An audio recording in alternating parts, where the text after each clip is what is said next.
ভাবছো কোথায় যাচ্ছি? আসলে হঠাৎ করেই ছেলের কাছে যাচ্ছি, ময়মনসিংহ। ছেলে অনেকটাই অসুস্থ হয়ে পড়ছে। ওর পরীক্ষা চলতেছে, তাই নারায়ণগঞ্জ আসা সম্ভব হচ্ছে না, তাই আমাকেই যেতে হচ্ছে। আমি আসলে কখনোই একা নারায়ণগঞ্জের বাইরে যাইনি। এই ফার্স্ট টাইম আমি একা ময়মনসিংহ যাচ্ছি। তো হ্যালো সবাইকে, কেমন আছো তোমরা সবাই? আশা করি ভালো আছো, সুস্থ আছো। যে যেখান থেকে আমার ভিডিওটি দেখছো সবাইকে জানাই আমার আন্তরিক শুভেচ্ছা এবং ভালোবাসা। শহরে কোলাহল ছেড়ে ছুটে চলেছি ময়মনসিংহের উদ্দেশ্যে। যেতে যেতে আমার চোখ জুড়িয়ে যাচ্ছে, এত সবুজ, বিশাল খোলা মাঠ, ধান ক্ষেত, পুকুর, মানে গাছপালা, পাখি, মানে কি বলবো, ভাষায় প্রকাশ করতে পারবো না কি যে ভালো লাগছে। যারা গ্রামে থাকে তাদের কাছে তো এটা কোনো ঘটনাই না, আর আমরা যারা শহরে থাকি, চাকচিক্য জীবনে অভ্যস্ত, আমাদের কাছে ভীষণ ভালো লাগার একটা বিষয় যে এত সবুজ, মানে এত কাছ থেকে দেখতে পাচ্ছি। আসলে কি যে ভালো লাগছে, কি সুন্দর দেখতে। আর সবুজ প্রকৃতি দেখে ভীষণ ভালো লাগছে। মাঠে কৃষক কাজ করছে, অনেক দিন পর এরকম দৃশ্য দেখলাম, ভালো লাগতেছিল খুব। আমরা তো সবাই শহরমুখী, কারণ কাজের ক্ষেত্রে সবাইকে শহরমুখী হতে হচ্ছে। গ্রামের তেমন একটা মানুষ নেই, দেখা যায় কত জায়গা পড়ে আছে, মানুষ নাই কোনো। আর শহরে আমরা হাঁটার জন্য জায়গা পাই না, এত মানুষ। আসলে আমাদের বাংলাদেশটা যে এত সুন্দর, ঘর থেকে না বের হলে বা শহর থেকে দূরে না গেলে আমরা বুঝতে পারবো না কখনোই যে আমাদের দেশটা কতটা সুন্দর, অনেক সুন্দর। গ্রামেও এখন দেখা যায় দালান কোঠা হচ্ছে, হ্যাঁ, দেখে ভালো লাগছে, খুবই ভালো লাগছে। জার্নিটা খুবই ভালো ছিল, টেরই পাই নাই, কারণ সবুজ দেখতে দেখতে কখন যে গন্তব্যস্থলে পৌঁছে গেছি বুঝতেই পারি নাই, এত ভালো লাগছে। এই তো ছেলের বাসায় এসে গেছি, ছেলে শুয়ে আছে। আর ঘরের অবস্থা কি বলবো, আর এটা কি মানুষ থাকে? আমি ছেলেকে তো বকা দিছি যে কিভাবে থাকো তোমরা এত নোংরা অবস্থায়, সময় পাই না, পড়তে পড়তে সময় চলে যায়। তো আমি এসে ঘরটর পরিষ্কার করছি, এই তো ফাইনাল লুক। ঘর পরিষ্কার করে ছেলে বলতেছে যে এখন খুব ভালো লাগতেছে ঘরটা দেখতে। হ্যাঁ, পরিষ্কার করলে তো সব কিছুই ভালো লাগে। আসলে আজকালকার ছেলেমেয়েরা সুখী লাইফ, ওরা এত কাজ করতে চায় না। যাই হোক, তো এটা হচ্ছে পরের দিন সকালে ছাদে উঠেছিলাম। এ বাড়ির যে বাড়িওয়ালা, উনি অনেক গাছ লাগিয়েছে, তো দেখতে ভালো লাগতেছিল। সকালবেলা অনেক ঠান্ডা বাতাস, পরিবেশটাও খুব ভালো লাগতেছিল। অনেক দিন পর জায়গা পরিবর্তন হলে যা হয় আর কি, কারণ এক জায়গায় থাকতে থাকতে অনেক বোর হয়ে যাই।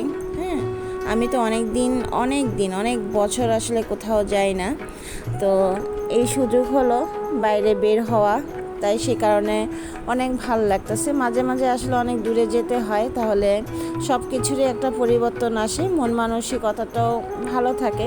কারণ এক জায়গায় থাকতে থাকতে দেখা যায় অনেক বিরক্ত লাগে, কোনো কিছুই ভালো লাগে না, একঘেয়েমি একটা জীবন চলে আসে। সেই কারণে মনে হয় যে মাঝে মাঝে একটু পরিবর্তনের দরকার আছে। তো আমার কাছে খুব ভালো লাগতেছে। এই যে পেয়ারা গাছে পেয়ারা হয়েছে, আম হয়েছে, তারপরে জবা ফুল গাছ, ভালোই লাগতেছিল। কাটা মুকুট দেখতে ভালো লাগতেছিল, কারণ এখন প্রায় সকাল 6:30 বাজে। দেখেন, সব কিন্তু নীরব। এত ঠান্ডা পরিবেশ আসলে বলে বোঝাতে পারবো না, গ্রাম বলেই সম্ভব। এখানে এত গাড়ি ঘোড়ার শব্দ নেই, কোলাহল নেই, হইচই নেই, মানে খুবই নীরব পরিবেশ, খুব শান্ত একটা পরিবেশ। খুব ভালো লাগতেছিল এই পরিবেশটা, আসলে আমি উপভোগ করতেছিলাম, অনেক এনজয় করেছি এই পরিবেশটা, কারণ অনেক দিন পর আসলে এরকম একটা পরিবেশে আমি আসতে পেরেছি। ময়মনসিংহে আসলে অনেক কিছুই দেখার আছে, জানি না যেতে পারবো কি না আর সুযোগ হবে কি না, তবে চেষ্টা করব। তো যাই হোক, এই দেখো দূরের পরিবেশটা কি সুন্দর না, কি ভালো লাগতেছে দেখতে। তোমাদের কাছে কেমন লাগছে জানি না, আমার কাছে কিন্তু ভীষণ ভালো লাগছে। মনে হচ্ছে যেন চোখের একটা শান্তি, চোখ শান্তি হয়ে গেছে, এত সুন্দর লাগতেছে। এটা মনে হয় হিজল গাছ, এখানে দুইটা গাছ একসাথে ভালোই লাগতেছিল।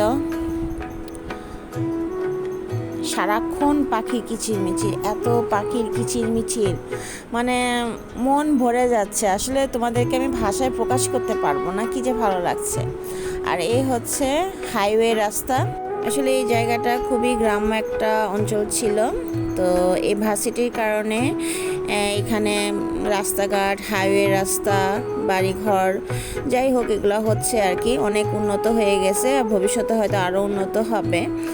এখন আসছি বিকেলবেলা, বিকেল না প্রায় সন্ধ্যা প্রায় হয়ে গেছে। তো এটা হচ্ছে আনন্দমহল কলেজ। দেখো কত বড় ক্যাম্পাস, একটা ভার্সিটির সমান এই আনন্দমহলের ক্যাম্পাস। পুরোটো জায়গা নিয়েই ক্যাম্পাসটা, কলেজটা কিন্তু অসম্ভব সুন্দর, কিন্তু অন্ধকার হয়ে যাওয়াতে তেমন একটা আমি আসলে ভিডিও করতে পারি নাই, আর যাওয়াও যায় না ভিতরে, সেই কারণে আর কি দূর থেকে একটু ভিডিও করেছি। আর এই হচ্ছে ফাস্টফুডের দোকান। এখানে ফেমাস হচ্ছে নাগা বার্গার। ছেলে খেয়েছে কিন্তু আমাকে বলতেছে তুমি খেও না, অনেক ঝাল। বললাম যে না, একটু ট্রাই করে দেখি কেমন। বিশ্বাস করবা না কি পরিমাণ যে ঝাল, মানে আমার কান দিয়ে মনে হয় ধোঁয়া বেরোচ্ছিল, এত ঝাল। মানে এটাই নাকি বেশি চলে এখানে।